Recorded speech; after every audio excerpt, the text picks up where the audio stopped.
How you doing? Steve Dahl's not here, is he? They said that his Porsche was out in front a while ago, but I didn't see him come in. Back in the day, back in 1983, I worked with American Limousine. Worked with Leo for about 6 months, and he was just the kind of guy that once he met you, he never ever forgot you, and we've been really very good friends ever since. But many years ago, back in the days of Steve Dahl, Gary Meyer, Steve Dahl and Teenage Radiation, the band, and things like that, Steve preferred to have Leo for his driver anytime he was traveling somewhere if they had a show. And typically, quite a few years ago, Leo would always pick up Steve and Janet, and I would go pick up Gary Meyer, and when he was dating Joan Esposito, I'd go into the city and get Joan Esposito, and then we'd take them to the show. But we always had front row seats, too. But I spoke with, I sent a couple emails back and forth with Janet Dahl, and I spoke with her earlier, and they were going to try to make it, but they didn't want to intrude. I told them that they certainly wouldn't be intruding. But if they're not here, I told Janet I would share this. I sent Janet an email when shortly after I got the news, because I knew that Leo thought the world of Steve and Janet. And she responded to my email. I have Leo's obituary in front of me, ripped from the paper. I saw it this morning.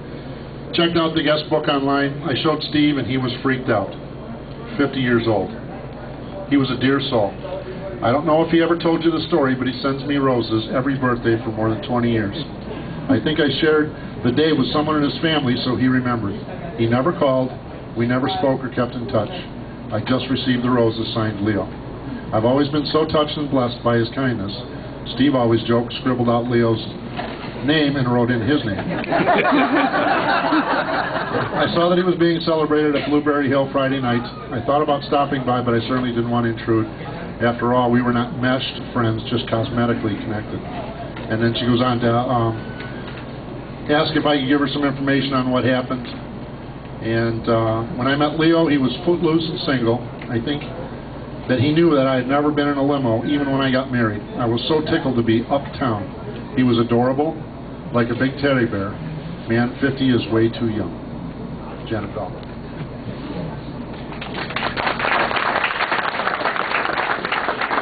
Thanks. And does anybody else have anything you want to share? Great. Come on up. Hi. Hi, everybody. I'm Doc. 40 to base, 40 base. Car number 40. I ended up driving for Leo and at American Limousine, and the first car that Leo had that I drove was a yellow Cadillac. And so I was picking people up in a limousine, and they were expecting all this flash, and it was a yellow Cadillac. So I was real happy when Leo upgraded to a black limousine, and then I got to drive that car for a couple years. But couple stories. I have 3 children. One is here tonight, Michael, in the back here. All 3 of my kids came home from the hospital in a limousine, courtesy of guess who. When it was time for the kids to come home, they were all born in LaGrange. Leo said, "Don't worry, Doc, we'll come and get you." And got my wife, and she came out in the wheelchair and had the baby, and they all rode home in the limousine. And that was even after I wasn't working for American Limousine anymore. So Leo had a way of touching everybody. Thank you. Thank you. Anybody else? Debbie? Come on, Debbie. She's a little. How about Mary Ellen? Come on. Hi, I'm Mary Ellen, and I've known Leo since kindergarten. Believe it or not. And a few stories back from school. You always thought that he was the class clown, but actually he really wasn't.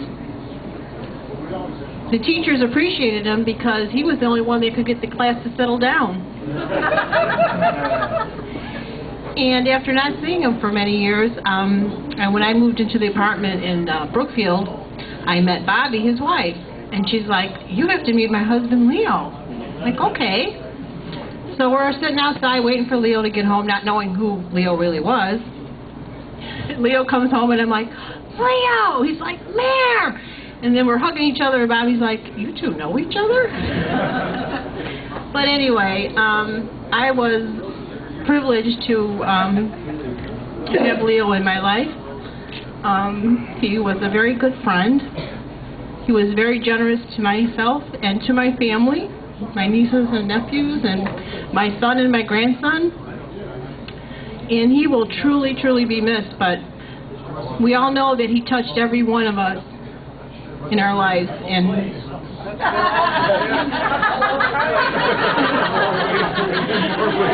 I can just see Leo now saying, "What the hell are you talking about?" But he wouldn't be using those words. But anyway, we love him and we'll miss him. And just finally, can we have a show of hands of how many people that have been really touched by Leo? Thank you. We're going to a little break now, and then we're going to come back with some more song in a little bit. Thanks. Can I clarify? Oh, wait, one more thing. I just want to clarify one thing for those of you that are Steve Dahl fans.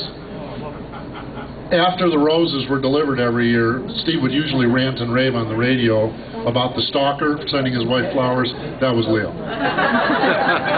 Thanks. Enjoy.